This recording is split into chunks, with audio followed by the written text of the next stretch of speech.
Bank কর্মকর্তা মওদুদ হত্যা, রিমান্ডে অটোরিকশা চালক হাসনুর। প্রিয় দর্শক, সিলেটের ম্যাগাজিন ইউটিউব চ্যানেলের সাথে থাকার জন্য সবাইকে আমন্ত্রণ জানাচ্ছি। চ্যানেলটি সাবস্ক্রাইব করে বেল আইকনে টিপ দিয়ে রাখুন আর সকল খবরাখবর উপভোগ করুন।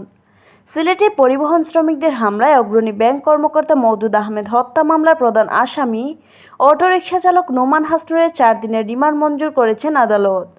রোববার সকালে সিলেট অতিরিক্ত চিফ মেট্রোপলিটন আদালতের বিচারক আব্দুল মোমেন শুনানি শেষে 4 দিনের রিমান্ড মঞ্জুর করেন।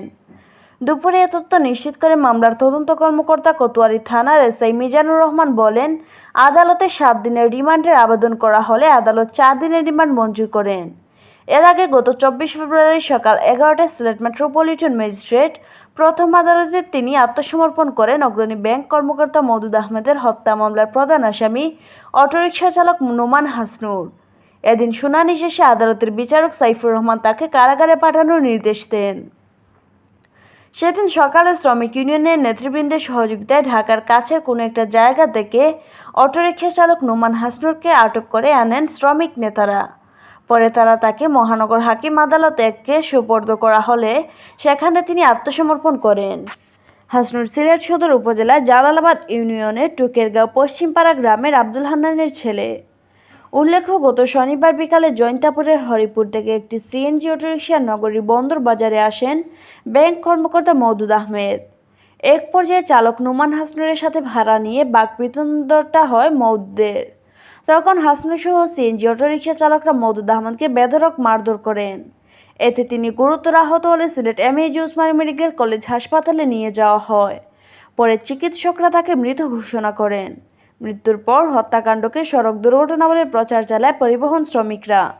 নিহত মওদুদের বড় ভাই আব্দুল ওয়াদুদ বাদী হয়ে সিলেট সদর উপজেলার জালালাবাদ ইউনিয়নের টুকেরগাঁও পশ্চিমপাড়া গ্রামের আব্দুল হান্নানের ছেলে সিএনজি অটোরিকশা চালক নোমান হাসনুর নাম উল্লেখ করে এবং অজ্ঞাত কয়েকজনকে আসামি করে সিলেট কোতোয়ালি মডেল থানায় একটি অভিযোগ দায়ের করেছেন।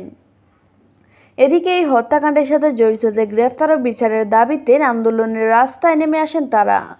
সিলেটের সর্বস্তরের ব্যাংক কর্মকর্তা কর্মচারীবৃন্দ, ব্যাংক কর্মচারী ফেডারেশন, অগ্রণী ব্যাংক কর্মচারী সংসদ, সোনালী ব্যাংক, তরুণ পেশাজীবী সমিতি ও অগ্রণী ব্যাংক অফিসার্স সমিতি সিলেট এরকম কয়েকটি সংগঠন এই আন্দোলনের সাথে একাত্মতা পোষণ করে।